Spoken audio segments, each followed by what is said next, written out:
Hello everyone. Let's make a new video on the different modals that you can use to interface with SheetFormR.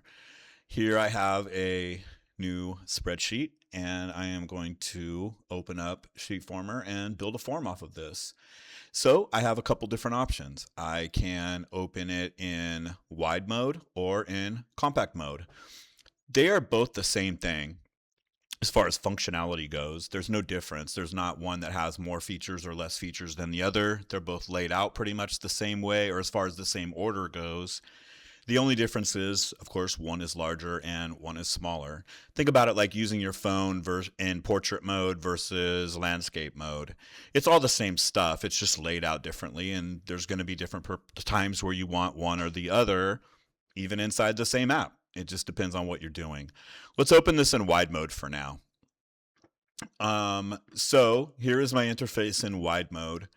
One thing that you may not have noticed here is when I open this in wide mode, all of my sheet went gray. And what that means is it's locked out. I can't change anything on my sheet right now. I'm clicking and nothing. I go into this cell. I don't know if you can hear that, but I'm hitting the keyboard. Nothing's happening. So that's a downfall of working in the wide mode, is I don't have access to change something on my sheet. The positive is, of course, I can see everything really nice, especially if I'm on a fairly big screen, or probably more especially if I'm on a small screen. So if you're on a school-issued laptop with a 14 or 15-inch screen, yeah, you might want to use wide mode a little bit more because then it's going to be easier to see. And if I want to make a preview or something like that, I can come down and see my previews a heck of a lot better than doing it in the compact mode. And I'll show you what I mean by that in a second.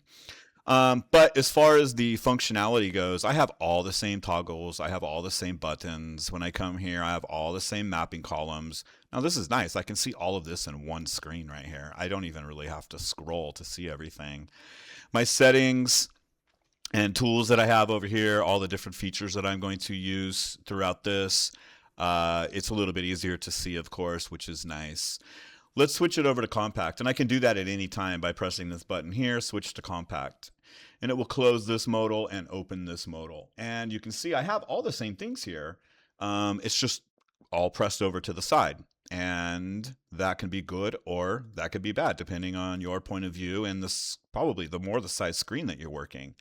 One of the positives is now I can make choices over here. If I want to, oh man, I forgot to have that as B as the answer, I can change that to B really quick. So that is a positive of working in. That's probably the only positive that's probably the only difference as far as working in the compact versus the wide modal is being able to alter your spreadsheet on the fly with the add-on opened up. But other than that, everything else is pretty much the exact same. It just depends on your preferences and what you're going to like doing. Now, what I could do is make that change real quick and then switch back over to wide. It only takes a couple seconds. It's a lot faster than closing it down, making your changes, and then opening it all the way back up and just switching over to compact. And I could do that as often as I want to. Okay, so there's your differences between the wide mode and the compact mode. And you're going to close them the same. Go right here. All right. Thanks for watching, everyone.